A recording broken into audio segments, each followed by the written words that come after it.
Happy Friday to all of you Jamsters out there, everybody who just got done enjoying watching the Phoenix Suns defeat the Chicago Bulls.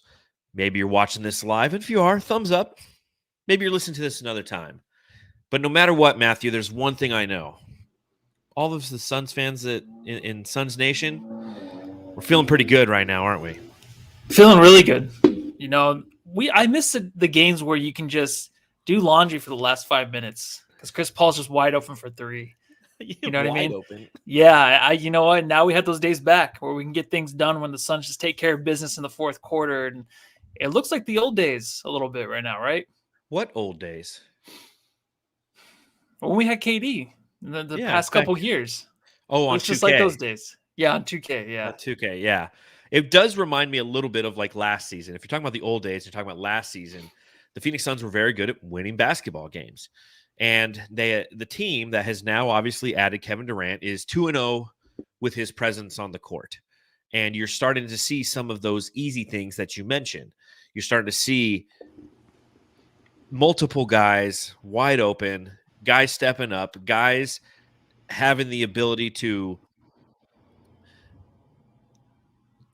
exclamation point to take advantage of the sheer fact that Kevin Durant's out there. I just had I froze. Yeah, you know? I was about to say, oh no, I have to do the pod by myself now because John froze again. But yeah, I think we're just left speechless on this shit, right? It is. It's a good way to put it. Kind of speechless because the things that Kevin Durant does makes it so much easier for the rest of the team. So we're obviously we're gonna break down a lot of what we saw tonight. Again, this is a big victory for the Phoenix Suns. When you take a look at kind of where the standings are in the Western Conference, every game is huge. Every victory is absolutely huge. And when you kind of have this slow ramp up with Kevin Durant, right? He starts playing against the Horny Hornets. And now you got the Chicago Bulls, an 11 seed, right? So they started playing against a 14 seed. Then they're playing against an 11 seed. And then Sunday, obviously, they're going to play against the Dallas Mavericks, which are a 6 seed in the West. It's this perfect kind of ramp up to integrate him into the team, isn't it? Yeah, and tonight I was wondering, I'm like, what's it going to be like playing against a team like the Mavericks who last game were just on fire multiple times? They let you back in, but then they just hit 10 threes in a row. Yeah. How are the Suns going to defend against that, and how are they going to respond against teams like that and situations like that? We'll find out Sunday because it's a big game.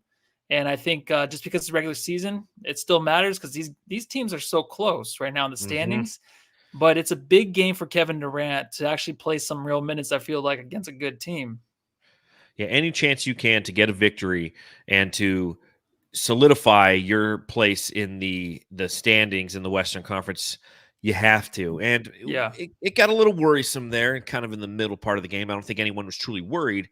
But we'll talk about that. We'll talk about plenty more on this edition of the Suns Jam Session podcast. So subscribe, rate, and review. Stop by Apple Podcasts. All that. I'm not even going to do the promo stuff anymore. No one leaves us reviews anymore, Matthew. No one does it anymore. What is going on? All the listeners are like, you know what? I'm not giving you 5 stars, and I'm not going to take the time to write a review on Apple Podcasts. I ain't got time for that shit. You got to ignore him like a bad boyfriend, dude. Every time. You got to ignore him like Tom from Vanderpump. All those guys making out with girls, man. You just can't do that kind of stuff. So we're going to just talk about this amazing game against the Chicago Bulls. Felt like a very solid victory. The team is 1 game away from being home. They're currently 2-1 on this road trip. They'll return home next week. Kevin Durant's opener at home. But in the meantime, it's a Friday night, and the Rockies are blue. So I'm going to drink some beer that has some corn in it. Yes. Quick side note, Matthew. Mm-hmm. So did I tell you what I gave up for Lent? No, what'd you give up? Okay, so I'm not like a super duper, like I'm not like super Catholic, right? Like I was raised Catholic, which means I don't practice anymore. Yeah, it's like everybody else. I still give up something for Lent because I'm like, yeah, it's a good opportunity to do some self-help, to do something to take care of yourself. So I gave up fast food and candy. Oh my gosh. It's a lot for me, right? I love my fast food, and I love my candy. Taco Bell's bringing back the Club Chalupa on March 9th. They do that on purpose because everyone gives up fast food for Lent. They're like, you know what? Bring it out. They go into that deep freezer and take it out, and they put it on the table. For those of you who don't know me, The club chalupa is like my favorite thing on the planet. I think it's so delicious. I remember when they first came out with it in high school, and I used to pound like 8 of those suckers in one sitting. And I was like 127 pounds in high school. I could put those suckers away. And I can tell you every year they've come out since then, because like I always remember it, because it comes out for like a month and I eat a ton of them. So maybe on March 9th, I'll come on the pod and I'll eat a club chalupa. But we'll see. I was just thinking Hang about in that. there strong. Be strong, John. No fucking way. No way. I'm giving up something else. I'm giving up going to church. Pop them if you got them, Suns fans.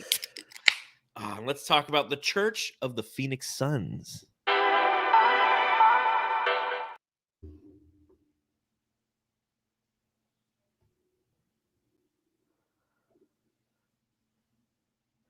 Is the intro playing? Nope.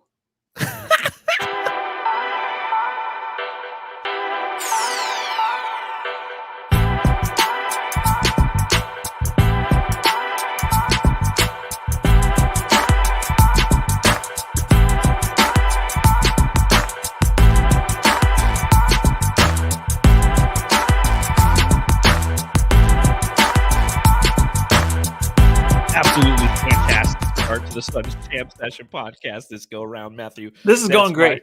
I'm still adjusting camera. I'm still adjusting camera, microphone. I'm pressing buttons, and I think they're doing things. I'm staring aimlessly into the camera. I thought it was a joke, so I'm like, I don't want to ruin this for John. I'll probably snip that audio. If you're listening to this, you don't know that there was like a 15-second delay of me staring into the camera, thinking that the intro was playing and that my computer was just delayed, which sometimes will happen from time to time when you're doing these kind of things. But you know what? I'm gonna ask Matthew a question. Matthew, I got to ask. God, that one played. Matthew, I got to ask, do you think that the Chicago Bulls, and at least the Chicago Bulls fans, think that Devin Booker is the second coming of Michael Jeffrey Jordan? Because in this game, Devin Booker plays 36 minutes. He goes 12 of 24 from the field, 6 of 10 from beyond the arc, 35 total points. And you got to remember, the last time the Suns played the Bulls earlier this season, he scored 51 points in 31 minutes. Yeah, I think they do. I think there's moments where before he got hurt, he looked like Michael Jordan. Certain games, points in this game, he was quieting the crowd. You hear some gas. You see the Suns fans rise from the crowd when he hits those crazy shots. I think Booker likes it hard, man. He likes those hard shots. He likes it difficult. He doesn't want anything easy. He makes it difficult on himself. And it makes it look better. It makes it look like he is Michael Jordan out there. He is Kobe Bryant. So I think they get it. They think of that, right? Any kind of guy that comes into that building and they can put on a show like that, they're like, oh, MJ, miss that guy. Take these off because I look kind of angry. I'm not angry. No, obviously I'm being facetious. There's no way that Chicago Bulls fans are looking at Devin Booker and be like, that's Michael Jordan 2.0. But I do think that they probably have a healthy respect for what Devin Booker brings, because again, the only 2 times they've seen him this year is 2 of the 3 times this season that he's hit 6 threes. He's done it twice against the Bulls, and he's done it 1 time against the New Orleans Pelicans. Funnily enough, which funnily isn't really a word, but the 2 other times that he hit 6 threes, he also went for 50-plus points. He had 58 points against the New Orleans Pelicans and 51, as I mentioned before, against the Chicago Bulls. But when we talk about Devin Booker, and I guess it's only appropriate that he gets the first drop tonight, seeing as he was the leading scorer for the Phoenix Suns. Big Dick Booker. Big Dick Booker in this game, and I mentioned it a little bit on the last game, he's never been more wide open in his career. I mean, it is ridiculous, and it's not every possession, but due to the gravity of Kevin Durant, due to Chris Paul's basketball acumen, and due to the way that the defenses have to respect both of those fine young gentlemen, Devin Booker is finding himself unbelievably wide open. And like, I'm in awe. I'm in awe. Devin Booker, because what did he score in the last game? Was it 34 as well? Did he have 34 in back-to-back? Yeah, 37. 37 last game. Yeah.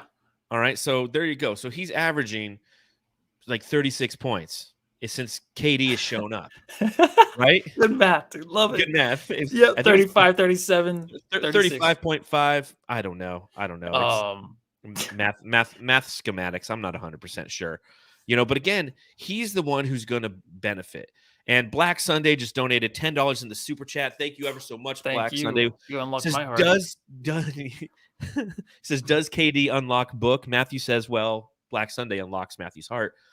The answer is yes, right, Matthew? He is unlocked right now.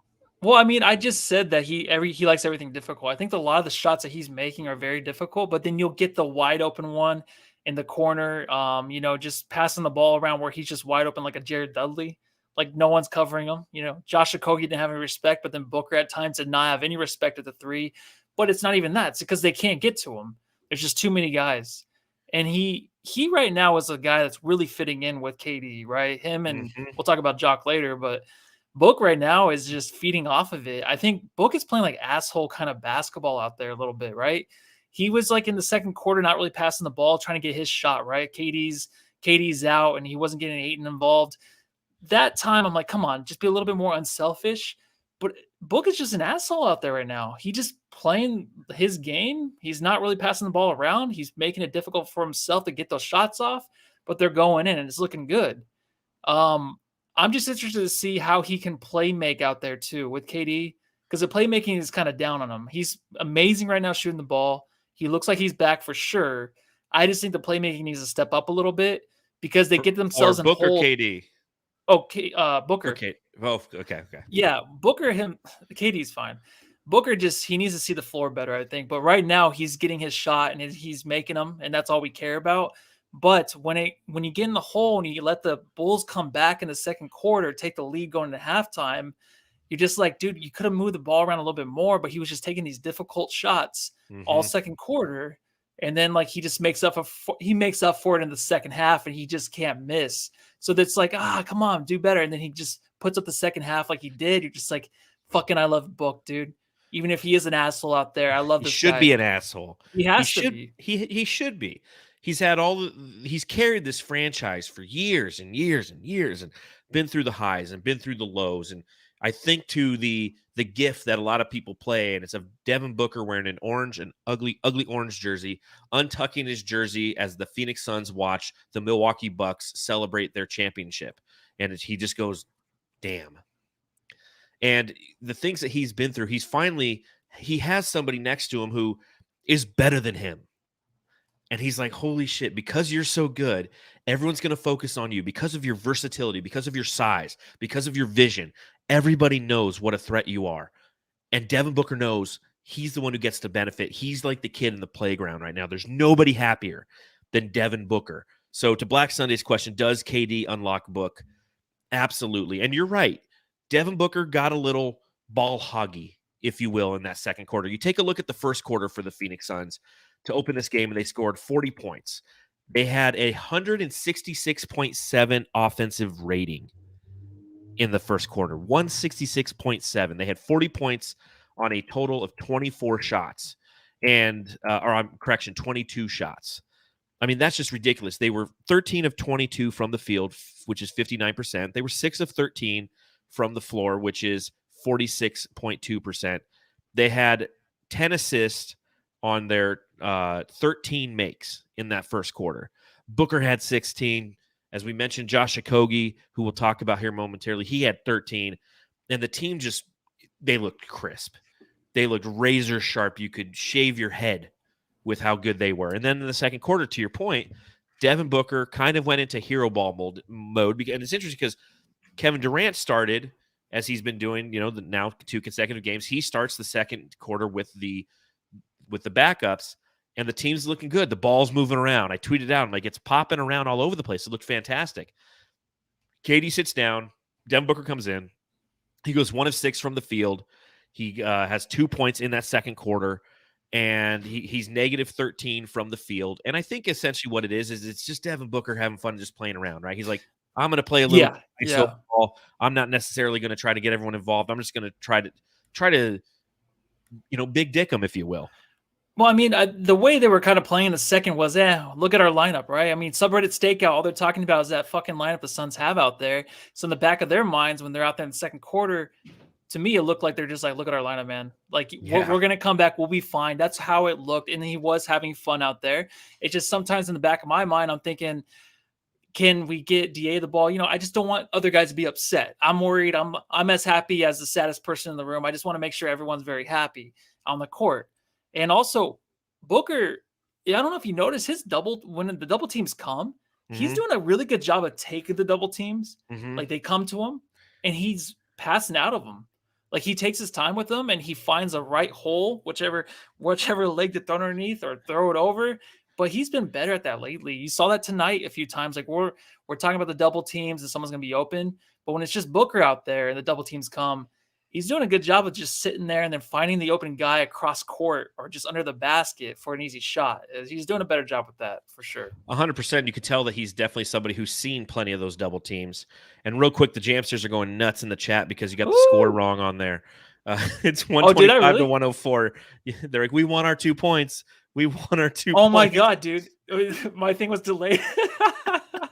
All right, let me remake that, man. Matthew's gonna go. We'll pull that down real quick. While Matthew does that, and I'll just pull up the Devin Booker graphic. But no, to your point, I think that his experience he's had for the past couple seasons, especially, and since he came back, he was seeing double teams left and right.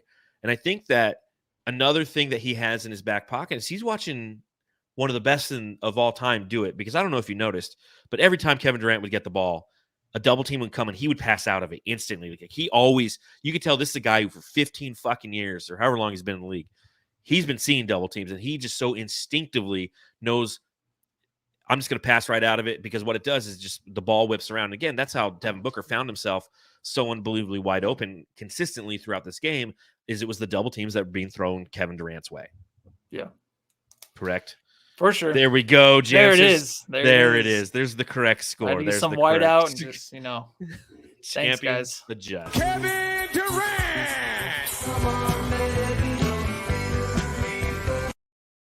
Durant in this game, 7 of 10 from the field, 2 of 4 from beyond the arc. He had 20 points. He had 6 assists. He had 9 rebounds, 1 steal, 1 block. And he had 10 rebounds at one point. He had his first double-double. He had a 20 and 10 game. And they went to a commercial break and they took it away from him. It's a travesty. Kevin Durant, another just fantastic game from Kevin Durant. Just fantastic. His entry passes to DA. He had a couple entry passes to DA. And I think just simply due to his sheer size and length, he's going to get the ball to DA in places that DA has never seen it before, right? Yeah. I think right now, DA is not even the guy he likes playing with. It's Jock, right? They're best friends, right? What? It's funny. It's true. Oh, I thought I thought you had like another drop or something. Oh no, I was just thinking. I was just like, yeah, in this game, I've never seen anybody pass the ball as much as Kevin Durant was passing it to Jock Landale. Like Jock Landale's never. It's going to be interesting to go back and look at some of the statistics in this game and see the passing statistics and see how many touches that Jock Landale had, because truth be told, he's never had that. He's never touched the ball that many times in his NBA career as he did one night tonight. No, he was like, we talked about him being like the ultimate Saric out there a little bit. Maybe not as good, maybe the other way. Maybe he's a lesser Saric, but tonight he looked like Saric in a way where he's facilitating. Like, KD would hit him on the pick and roll, and then he would find the open shooter after that. Connector. Yeah, he really was. And just like the fist bumping and the hug after the first time out, I think in the second quarter, like super excited, just playing some good ball out there. Kevin Durant, like to me, is just such a humble, like sweet, loving old soul out there. He, even with the media here, like if you see the interviews he has here, they're so different from what you see in the national media, because that's all we had before. We're just everyone going after KD having to defend himself all the time. Everyone telling KD to shut up. Goddamn block boys. Don't defend yourself. Like, how dare you, right?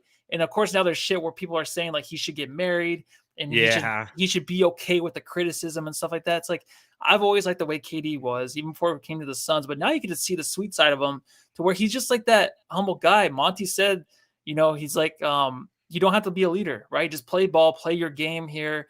And he's just fitting in perfect, swell. He's fitting in with the second unit, it's a good way to put first unit.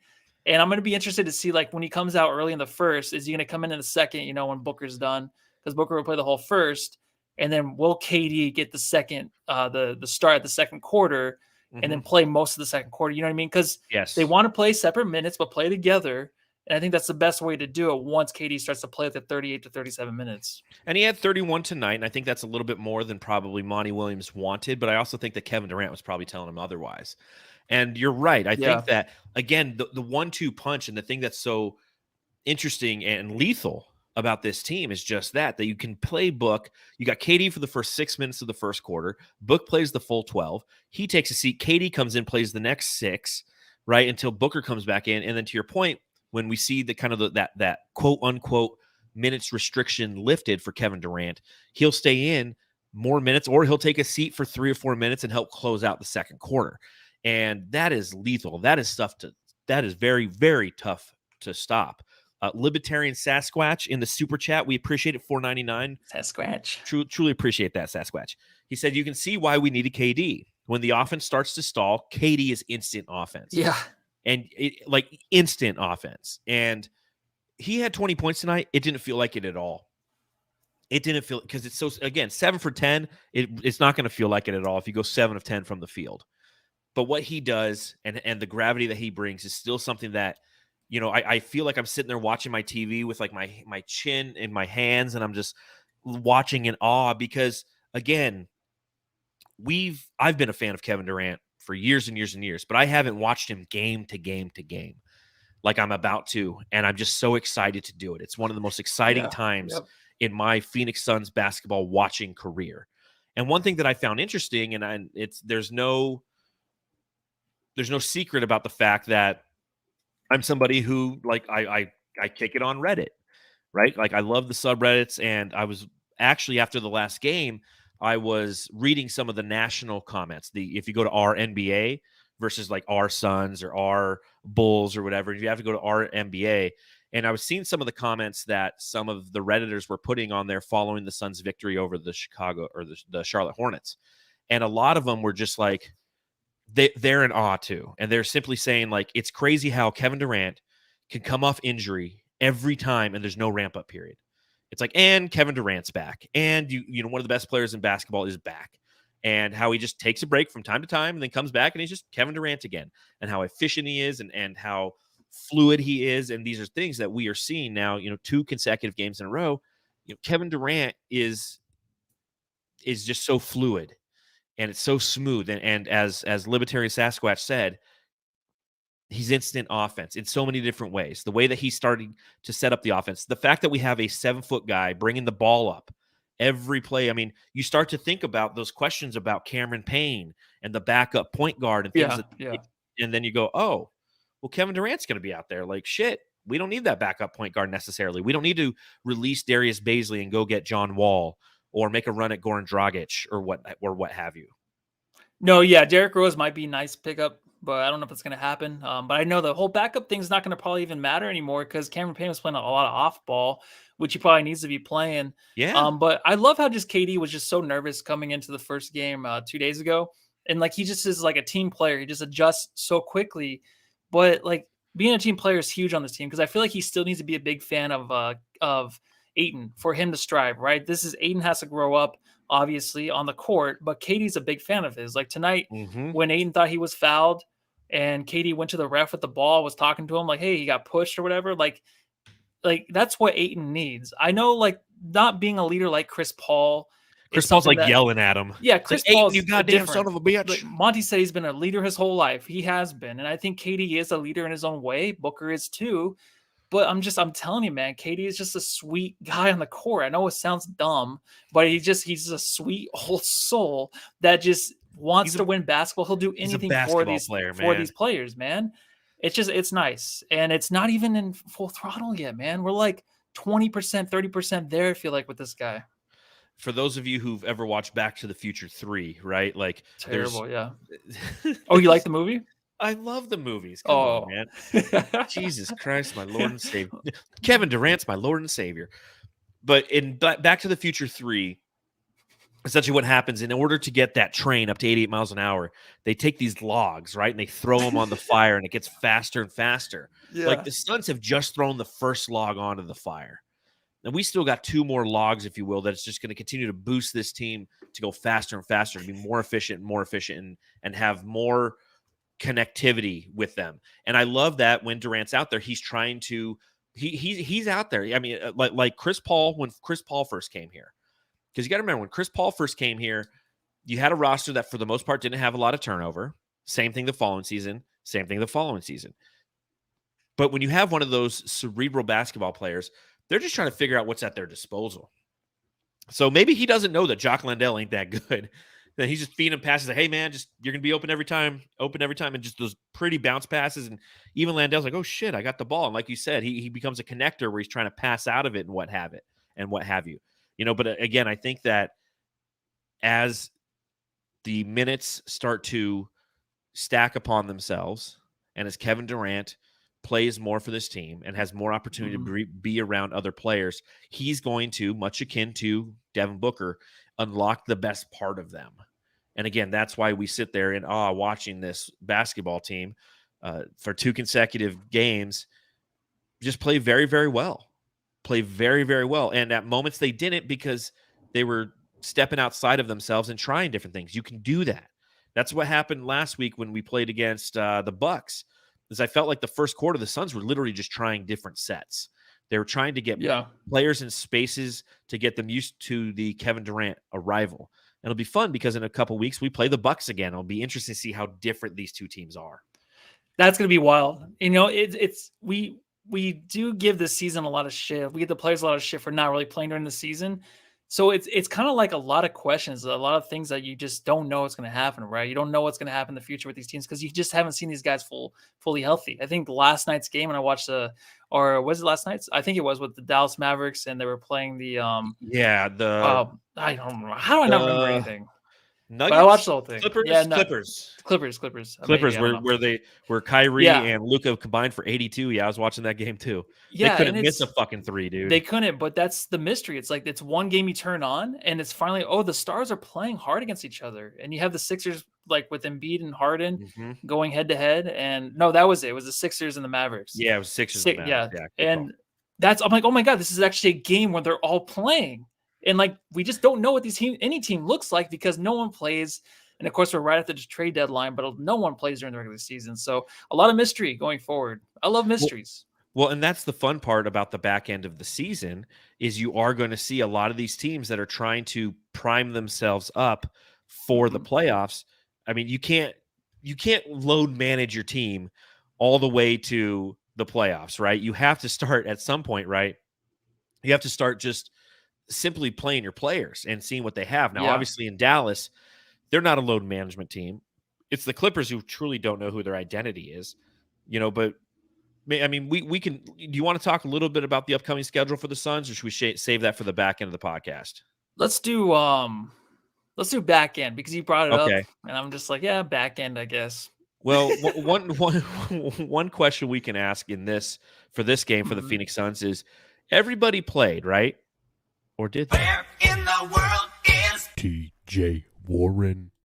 TJ Warren did not play tonight. Where in the world is TJ Warren? So they're in Chicago. So my guess is one of 2 places. He was either, couldn't make the game because he's probably at a little dive bar called 3 Dots and a Dash, right? You go in this back alley, and I forget what street it's off of. Go in this back alley, and it just looks like a regular door. And you go inside, and you go down like 2 stories, and you're in this underground tiki bar where you can drink drinks out of like there's one that's got a dolphin on it. It's like a banana, and then another one that's like a diver's helmet. And it's just like a massive, takes 3 people to drink that drink. I think TJ Warren was just hanging out there. That's that's where now do I have to come up with a spot? Is that how this works? Do you know any place in Chicago?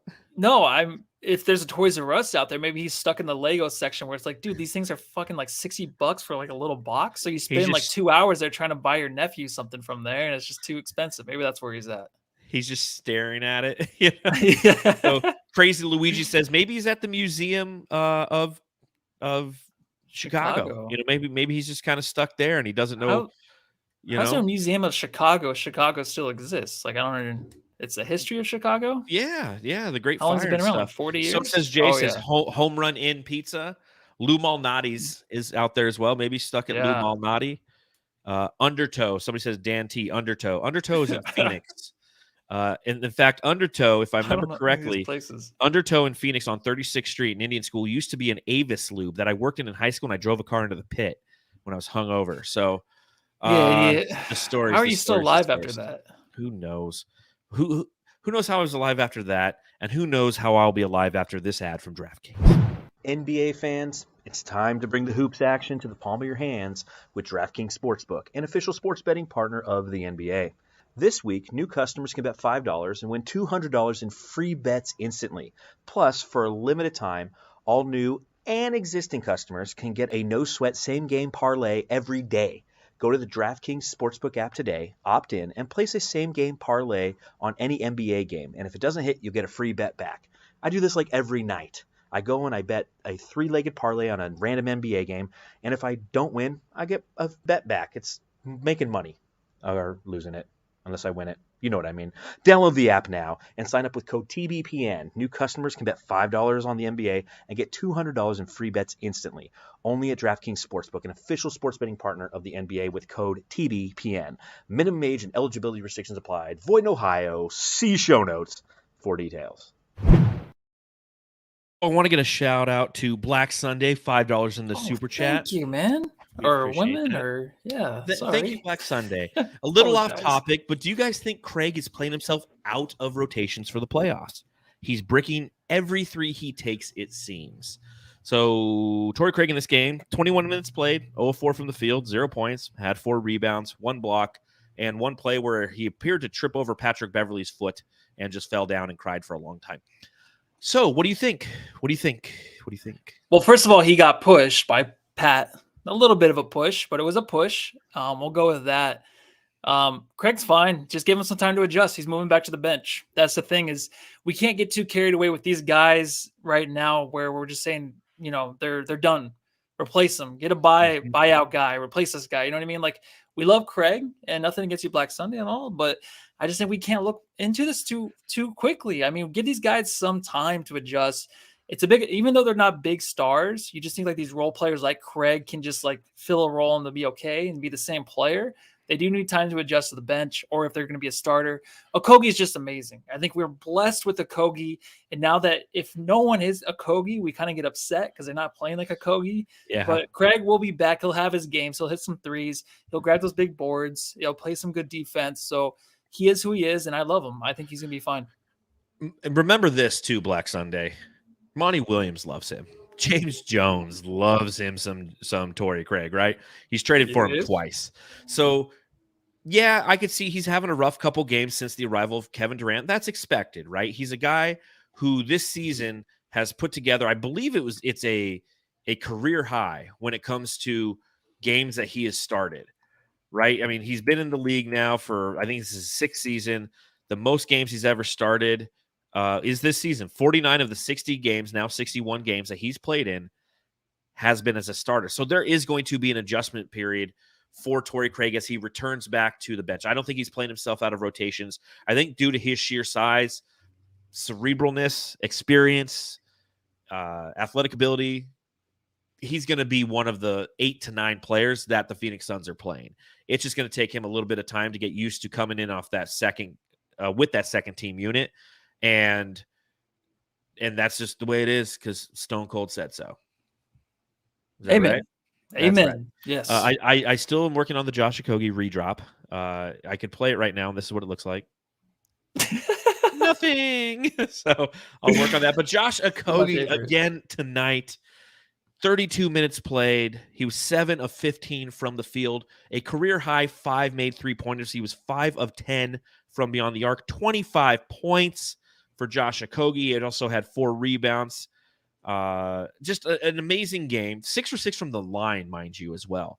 And Josh Okogie continues to be that kind of, you take a look at, I saw a couple people talking about the Mikal Bridges impact and how since Mikal has left, this team, it hasn't been horrible defensively.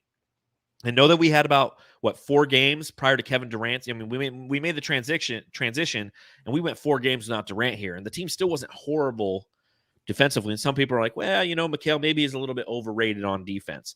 I'm not going to go that far, but I'll tell you this: defensively, I haven't seen the Suns miss him at all. We do miss a little bit of his offense, right? I mean, he went out, scored 38 points tonight for the Brooklyn Nets, but that's okay. Do you, Mikhail? We love you. But I think that Josh Okogie, due to his insertion into the starting lineup, has softened that blow for sure. He definitely has. Man, there was one time tonight where he forgot his mask coming back into the game. And I'm like, what are you doing? Like, get your mask back First on. I was like, who is that guy? I'm like, who is that coming onto the court? And I realized it's Okogie, and he went to go get his mask again. I hope he ends the season with it. It's his good luck charm by now it is. But he's so chill, man, out there on the court. I think fast breaks for him are super easy. Mm-hmm. We always talk about him getting to the rim at ease, but it's because he's just so laxed. You can always see these guys, in the NBA, Suns have had these players where they just run fast breaks like crazy, and the ball's just being lost off their knee. They're just throwing up these terrible layups. But Okogie is chill, and he has like the best look at the rim, uses the backboard very well, grabbing contact, doing what he needs to do to get to the line. Like that's something that's very special in a player. I don't know a lot of guys that can do that on the break. Even Booker has hard times. Booker has hard times finishing a break unless it's wide open. He can't finish around. Okogie can. But he's chill that way, but he's also chill on defense where he can kind of just like back up, and he's kind of just like feeling the flow, and he'll just go over there and swat the ball. You know what I mean? Like he just feels where it's going.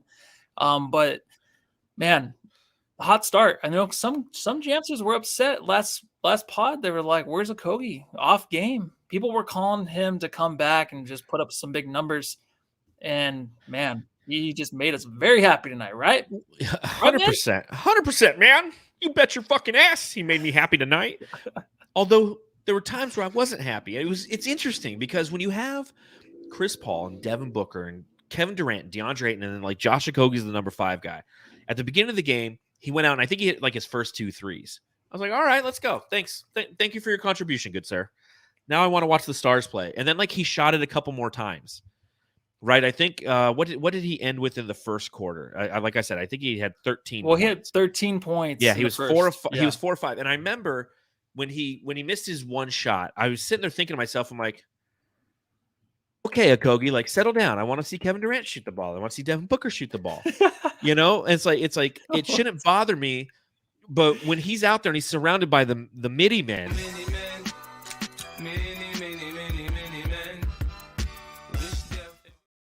It's like when he's surrounded by the midi men. No more. No more.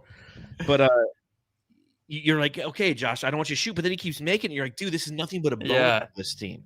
Because anytime he's out there playing like this, it's just taking more pressure. And he's going to be the number 1 beneficiary to wide open shots.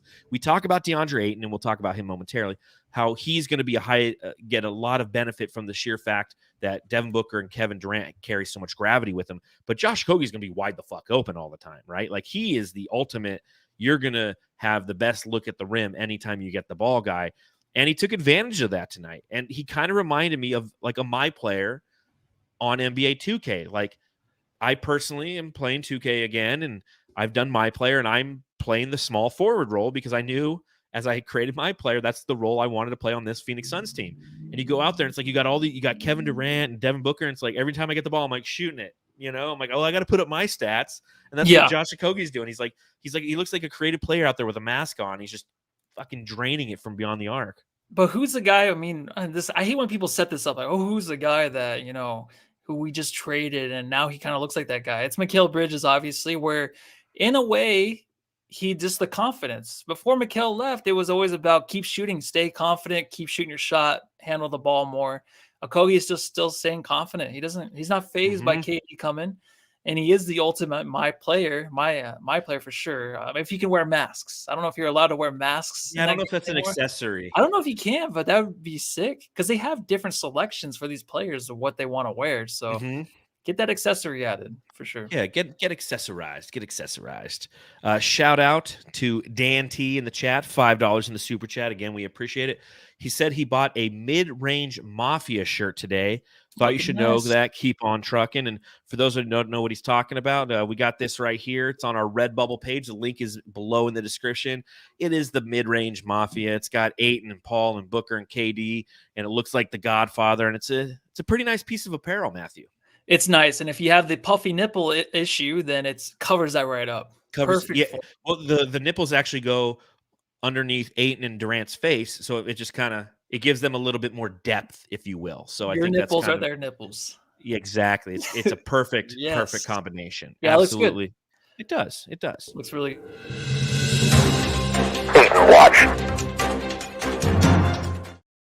I love the sheer fact that it's 40 minutes into the podcast, and that's when we're doing Ayton Watch.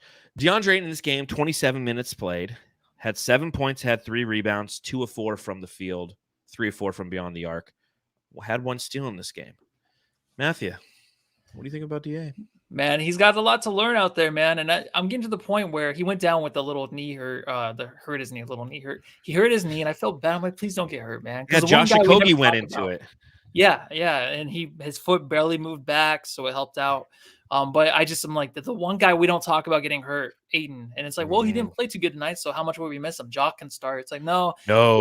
Ayton will start to feel it more. He has a lot to learn defensively. Didn't look too good on the switches, but he did play some really good defense on Vucevic. I know Vucevic; those fans hate him over in Chicago. They're sick of his ass, but Ayton played some good defense. As long as he's happy playing the defense and he just grab those boards, I think I'm going to say this almost every pod, then it'll be okay. The only thing is I still think Booker needs to get him more involved in the game. I know Booker wants his, but in the second quarter, like those little screen and rolls, you have him right there, man. Hit him on those little screen and rolls. I want to see Ayton have a better chance to get hot, in the second quarter earlier in the game, because it was kind of too late when he was getting more shots and he was missing like a bunny here or there. But as long as Ayton's okay with this, which is weird for me to say, right? As long as he's all right. It's amazing what Kevin Durant does to your team, doesn't it? Yeah, I know, but I'm just like before, I'm like, I don't even want him to have the ball, but now I still want him to have his shots and just make sure he's still there with the offense, that he can get his touches. And that way, when they need him to hit like a mid-range, because that's all he's going to shoot, or the mid-ranges, he can knock them down. But he's going to play some big minutes defensively. He just needs to know where to go right now with this team. Blaze Megatron, one of our elite jamsters, says, staggering to see how far Ayton Watch has fallen down the run sheet. Right? And Walter Lazo, another elite jamster, Ayton smoke break. Yeah, the Ayton good. smoke That's break, good, man. Yeah, it's I'm with you. In this game, he wasn't overly engaged because the Phoenix Suns weren't working on that aspect of their game, in my personal opinion. I feel like there was opportunity there where if they wanted to run a few more pick and rolls, they could have. But they were running like pick and rolls with CP3 and KD, where KD was the initiator of the offense, right? They were running side, they were running horns plays and Spain pick and rolls that Ayton was standing on the side for. So he wasn't at all a focus in this game, and that might be by design. Right, that might be Monty Williams saying, you know what, DeAndre Ayton, I just want you to focus on Nikola Vucevic. He's a big guy in the center, in the middle of the floor for the Bulls. I want you to focus on not even necessarily grabbing the boards, because he only had 3 rebounds, but he held Vuce, he held Vuce to 13 and 9, if you will, and 6 of 15 shooting. So I think that there's going to be games where we're going to see Kevin Durant and DeAndre Ayton high pick and rolls and some Spain pick and rolls with them and Chris Paul and or Devin Booker. And you're going to start to see some of these, some more integration with opening up DeAndre Ayton. And tonight just wasn't that night. It just, it wasn't what their focus was. Their focus was the perimeter and the mid-range game. I mean, it's just different. It's different. DA hits different now. Yeah, and I said earlier, I'm like, I want him to get more involved, but do I really? Or you do. Ryan Russillo said, but Ryan Russillo said we have the best duo, right? He ranked them. He said right now, injuries aside, oldness, who cares? Right now, the Suns have Devin Booker and Kevin Durant. Do I really want them to share the ball with Ayton as much as they can? Who was Russillo's number 2? Don't remember. Wow. Interesting. I would say Doncic and Irving, or maybe Tatum and Brown. I'm pretty sure that's who he went with. Tatum and Brown. The answer's gonna let me know. I'm sure they listen.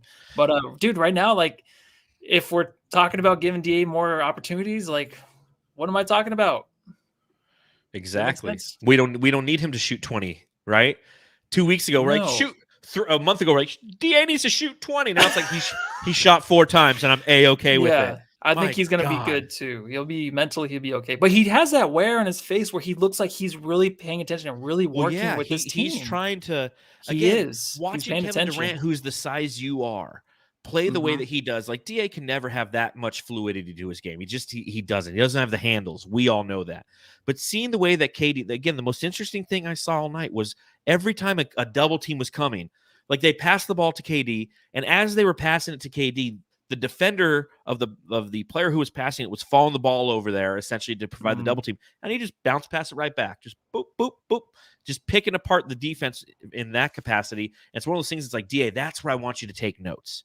That's where I want you to learn from Kevin Durant, is how to manipulate double teams, because DA has seen plenty of double teams in his career, or if not double teams, he always has somebody shaded his way. So utilize that to your advantage, and that's where he can grow. Yeah, definitely. And Fabio just says Mikal and Cam are the second best duo in the NBA. They better knock that shit off because I miss their asses.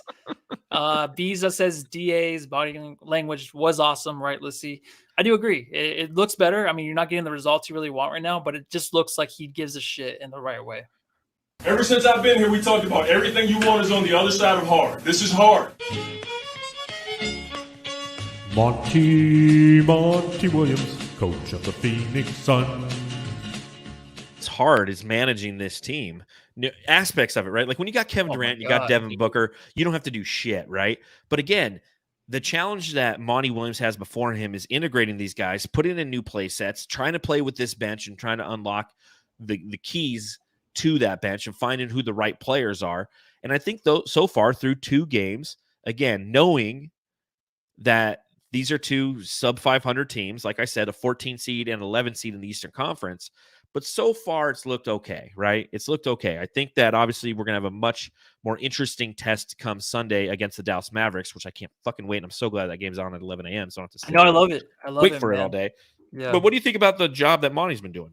Really good. I mean, you forget the egos he has to deal with. And I think, like, maybe Cameron Payne doesn't have a big ego, but for Monty probably to go to Cameron Payne and be like, hey, you're still going to get minutes, but you might be playing off ball more. Like there was a time where I think it was in the second quarter when Book was holding onto the ball and he did not give it up. Maybe it's the end of the first. He didn't give it up to Cameron Payne. Cameron Payne's like, come on, give me the ball. Like that's what it looked like. And it's just like Cameron Payne still wants to prove himself out there. Obviously he kicks himself in the butt every time he makes a mistake, but dealing with that and just having him take a back seat and then having to deal with Chris Paul, maybe taking a back seat and then forcing Lee to stay in the corner and hit your threes, not do too much. Like those are all things that he has to deal with behind the scenes and just adjust things around these guys, even if they're upset about it. I mean, Booker played asshole basketball tonight, I said, but Monty probably told him, like, play asshole basketball. You two are the best in the league right now, the best duo. We're going to win if you guys are just scoring 35 points a game. Everybody else will pick up the pieces. So Monty just, man, in the media too, right? The media there, and he has to deal with all the extra media members. True. Will Sasso's there, or who's the one guy? Will Sasso. Ted Lasso? No. The Suns Jam Session subreddit stakeout. All right, I think we got this right tonight. I think Matthew was the one who was hanging out on the subreddit. I was not there. So you were hanging around in Chicago tonight, right? You're at the Chicago Museum of Modern History with a piece of pizza in your hand, hanging out next to TJ Warren, I assume. Tell me what they were talking about on the Bulls subreddit. Well, they actually had a really good comment I'll save for the end. Like, I know you're going to love this one. Okay, and I do have disguises coming. I showed you. I ordered some disguises. The next time I do it, we'll have some different things. So it won't always be the shades. So I don't want to hear anything, Jamsters. DeMar is taking the game personally going against these great mid-range scorers, right? I mean, I like DeMar, but come on. Watching him play is just miserable. Like, it's just so boring. It's like Booker. It's not, but Booker's better than DeMar for sure. Yeah. It's just but DeMar was just annoying tonight, man, because he's good. He's solid, right? He's 13 of 18 for 31 points. That's like 6 assists, 2 steals. He's just solid. DeMar DeRozan can't be your superstar, right? He can't be your lead guy. But if he's your number 2, man, you are solid. Zach LaVine and him are supposed to be the top guys, and ultimately they combined for 58. LaVine's a baby. LaVine is a baby. He has some issues. Yeah, LaVine is a baby. But those are their two main guys. They just don't have the right pieces around them because both of them are probably really good number twos. Yeah. Okay, so the starting lineups come out. The Suns look good, right? So wow, Suns have a hell of a starting lineup. And then they Yeah. start talking about the Kings, like, hey, a whole thread about I want the Kings to come out of the West, right? Of course, they take the Kings. It's like, yeah, they deserve it. What do you tie? It's their first season. If anybody deserves it, the Suns. We put up with a lot Yeah. of shit, all right? We're Yeah, working our ways to a title. This is how you do it. Yes, doing it the right progression, way. baby. Progression. Yeah. And if Caruso was 6'8", Bulls would be finals bound. I don't know if that's true because you still have LaVine as your second. Everybody loves fucking Caruso, man. I like him as like I a do. defender. I do too. Right? He's good for like 12 minutes a game and just providing some best in class defense. Pain in the butt. And this is actually the last one. And That's it. That's it, man. Yeah, my bad. Vucevic getting violated by chubby Logan Paul. Laughed my ass off. It's just someone else got that. So Jockland. The Suns Jam Session subreddit stakeout.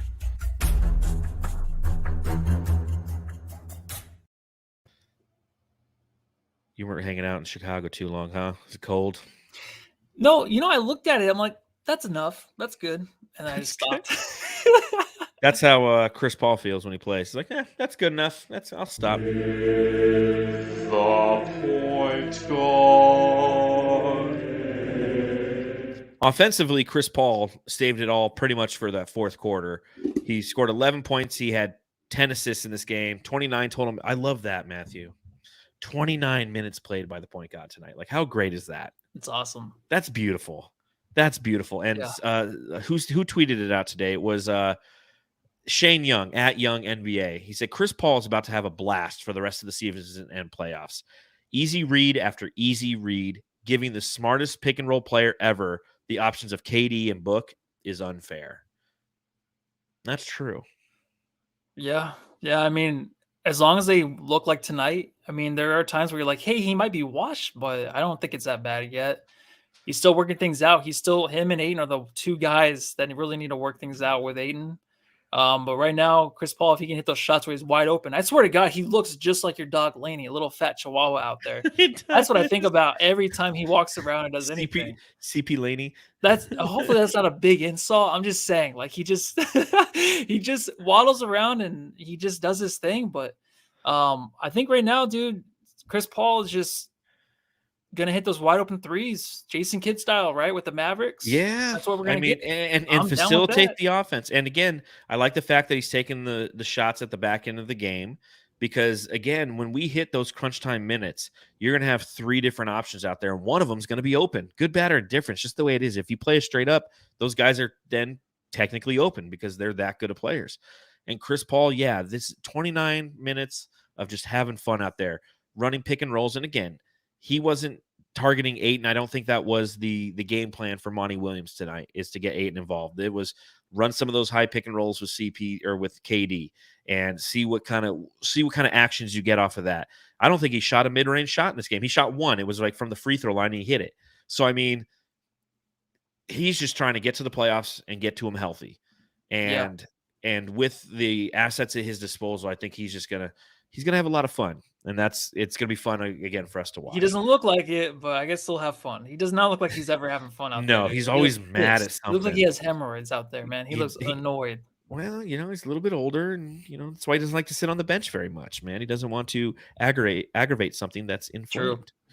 We saw a Darius Bazley sighting tonight. So the first bucket of Darius Bazley's son's career comes on a scramble and a dunk.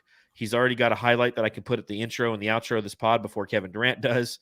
Number 55 out there. And I was thinking, I'm like, well, considering that we traded Dario Saric for Darius Bazley, should we call him Dario Bazley?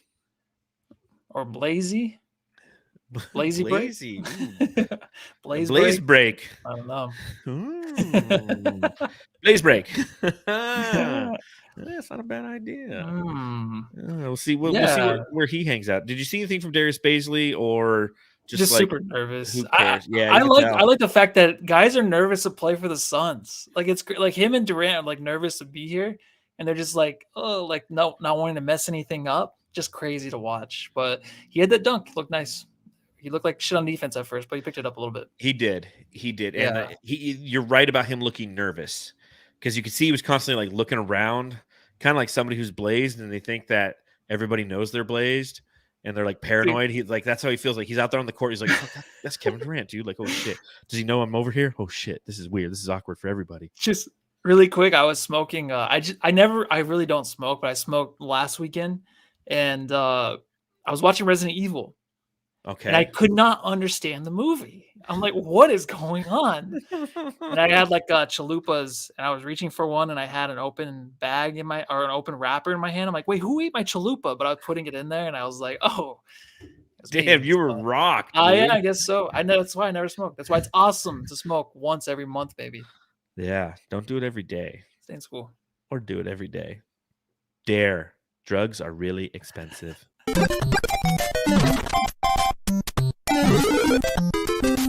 Jam star of the game. All right, Jamsters, this is a reminder to just enjoy the podcast. All right, Matthew, who gets your Jam star of the game? Dude, wait, did I give it to Jock last game too? You did. You gave it to Josh, not Jock. Oh, okay. Well, I'm giving it to Jock tonight. You're giving it to Jock? Jesus, this is a nice limo. Yes, it is. Now suck my Jock Landale. Matthew's giving it to Jock Landale. Way to step up, man. Tell me why. Because he's Kevin Durant's new favorite friend. Like they bunk together, they've been in war together, they've done everything together. Because these guys on the pick and roll, you can't stop them. And Jock last game was having a hard time getting blocked, maybe every time down the floor. Tonight, he didn't really worry about going up so tough, right? He focused on getting his teammates a second chance opportunities, and just making sure that he's there to make the extra pass. I've never seen him play this way. I think KD just unlocks so much. And I think KD likes him because he plays hard. He wants to learn and he wants to continue to improve. I talked about him being released. Like, I wouldn't be shocked if Jock was just gone. Now he's just like the perfect backup center, and Biz is not even playing. He's just not even playing anymore. He's not. They're definitely developing a connection together. So, yeah, I don't blame you for giving it to Jock. I mean, I kind of do. Like, he wouldn't be my first choice or my fifth choice. It's only because someone said we didn't do the Jock drops, so I did that for that jam. Oh, okay. I mean, I want to give it to Josh Okogie just because of his 25 points is definitely something that you want to see. You want to see somebody who has the opportunity to step up, and he's doing so. But it's KD for me. I just think that every time he was in the game, there's a sense of calm that comes over you and the rest of the team. And the way he plays on both offense and defense is highly impactful, and he unlocks Devin Booker. Devin Booker had an amazing night because Kevin Durant's out there, and that's going to be fun to watch moving forward. So Brian Herrera asks in the chat, have you ever played Resident Evil games, Lissy? I know this. Yeah, I have. And actually, the last year I played was Resident Evil 2, the remake, and the last one they just made, the one that's like Resident Evil 4, but Resident Evil 4 is my favorite one. The one they just made is just like Resident Evil 4, but it's not as good. Resident Evil 4 is a shit. I played the last ones I played, I think it was 1 or 2, and it was on the original PlayStation. That tough, right? Game to like tough. maneuver. Yeah, they do that on purpose to make it scarier. Did you know that? Like Silent Hill's the same thing. They make it so that it's inverted. That way, it's scary to do anything because you're just like moving around trying to shoot, and you just don't know where you're pointing. Yeah, it's terrifying. It's absolutely terrifying. Dan T. Voida, where did you grow up? 43rd and Olive for me. Went to Apollo. Well, I grew up in LA, and then I moved back here in 1995. And I grew up in the Arcadia area. I went to Arcadia High School, class of 2001. So I went to Ingleside, just like my mother before me. And I went to Creighton for 1 year when I first moved back here. Let's see. One thing I did want to talk about before we get out of here, Matthew, is just a little bit about the Suns' upcoming schedule. Don't need to go into a deep dive. I know it's something that you don't really necessarily like to do. But the last 20 games, you've already knocked out 2 of them. You have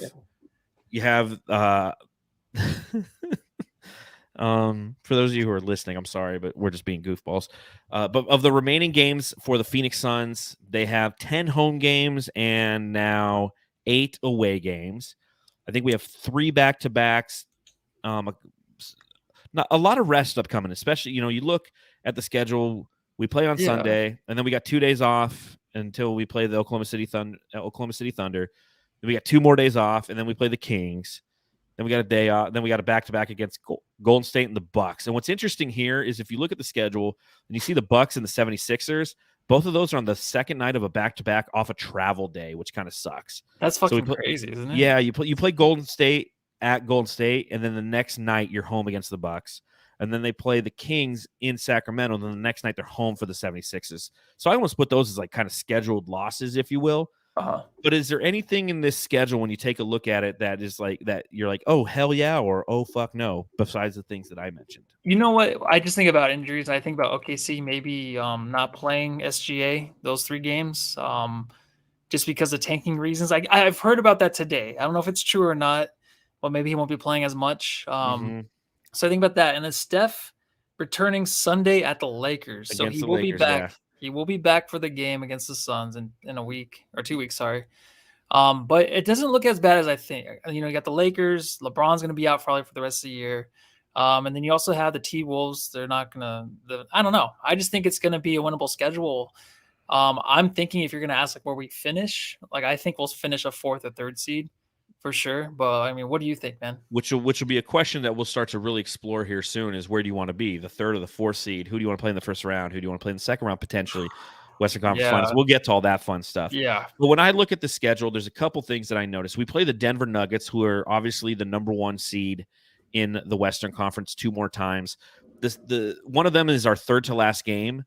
And that's a game it's like if Denver has it like locked up, they might play Jokic for a quarter and a half in that one, right? Yeah. It's so funny. you look all squished on the side, dude. Yeah.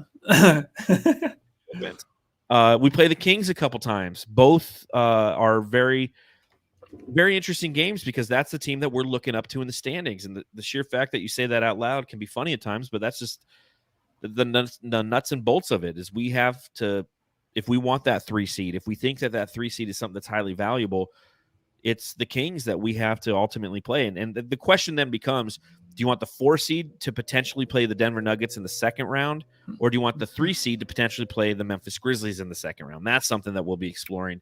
I don't expect answers right now. It's going to be fun. But we got the Lakers a couple more times. The Lakers are done. We got OKC 3 more times. We got the Spurs once. We got the Magic once. So if you go to tankathon.com, the Suns actually have, I think, the 4th toughest remaining schedule by winning percentage left. I'm going to update it right now because it changes all the times after each game. 3rd, our remaining schedule has a winning percentage of 526. It's the 3rd toughest schedule remaining, only behind Philadelphia and Toronto. The Oklahoma City has the 2nd easiest. The Lakers have easy. Memphis has it easy. So nothing good in life is easy. No, I could see maybe losing 5 more games out of this schedule. For sure, 5. You know what I mean? So if that's the case, then in their last 20 games, you're saying the Suns would end up going 15-5. That'd be very nice. I would like that. Nice. I would love that. I would love it too. Just peaking at the right time, man. Peaking at the right time. I know. And it's 20 games is fine, right? For KD. Yes. I was telling my friend David today, I'm like, dude, I think it's a perfect amount of time. Like, I do too. These guys look at this game. Like, it looks fine. There's just a few players. That's it. We'll be tested when we play the Dallas Mavericks. We'll be tested when we play the Sacramento Kings in a week. I mean, we don't play the Sacramento Kings until next Saturday, and that's only 2 games away because of all that time coming off. So, yeah. Plenty to watch, plenty to be excited for. And I think that's it. I think we're going to go enjoy the rest of our Friday. I like these early games. It's kind of nice, 9:30. We only got a couple more weeks where games will happen at 8 p.m., right? Oh, that's awesome. Save it for the last stretch. That way we get some good sleep in. We can have some better thoughts on the pod. So looking forward to it. Yes, Sean? we can hit the drop, Matthew, and not just be like... So on that note, Jamsters, we appreciate you hanging out. Make sure you follow me on Twitter at Darth Void and read my writing at brightsideofthesun.com. Follow the podcast at Suns Jam on Instagram, Twitter, and TikTok. Check out the links below to check out some of our Redbubble merch, man. We got some fun stuff out there. I designed a KD shirt that says 35, like a jersey, and it's the statement edition, with the pixelation stuff. I bought one myself. And make sure you follow Matthew. Matthew Lissy. That's literally all I do on Redbubble. I make designs that I want to buy, and then I buy them myself. You buy them right away. That's literally what I do. Yeah. I'm like, that's a cool. Yeah. I'm designing this because I would wear this. So that's what John it is actually the one that sews them together too. So yes, or presses them, whatever. It's just right over behind me. What you don't see on the outside of this, on the other side of this painting I have here, which I think I'm gonna like paint over. Tom. Or Dick Van Arsdale, and just put KD right there. I'm just gonna put a beard on that guy. And be like, dude. That's KD. Do an extension. I don't know. But on the other side of that's my sweatshop. So on that note, Jamsters, have a fantastic weekend. We'll see you mid-afternoon on Sunday following the game against the Dallas Mavericks, which we didn't even preview. There it is. We'll see you then. Yada yada. Go home and love your sweaty shop. Ooh.